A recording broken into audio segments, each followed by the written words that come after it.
Најмалку 5 актуелни министри најверојатно ќе добијат црвен картон вечерва на состанокот на високите партиски органи на СДСМ.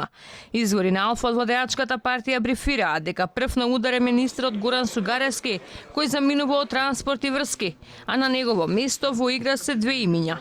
Прво да го пополни кадар на ДУИ и втората опција која се шпекулира е за министер да биде назначен сегашниот директор на јавното претпријатие за државни патишта Зоран Китанов, инаку близок човек на Заев. Неофицијално, кадрите на ДУИ за кои се преговарало нема целосно да бидат избришани од списокот на функционери, туку Ахмети дозволил само ротација на функциите.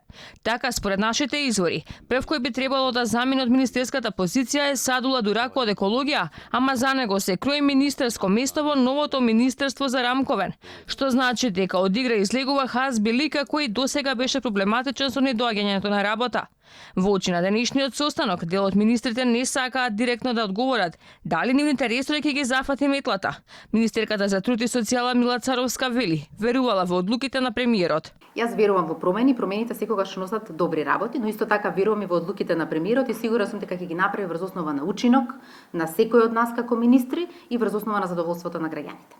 Сепак, сигурни во своите фотелји спред нашите избори остануваат Османи, Адеми и Бектеши, иако за дел од нив се водат и случаи за можен судир на интереси во антикорупцијска.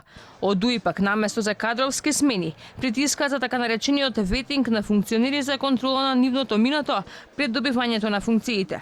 Иако далеко од очекувањата на јавноста за најавената чистка, премиерот Заев неделава ги разреши сите 78 председатели на општинските организации, па метлата засега зачисти само во партиските дворови. Во операцијата Метла, според најавите на премиерот, освен министри треба да бидат разрешени и директори на јавни претпријатија.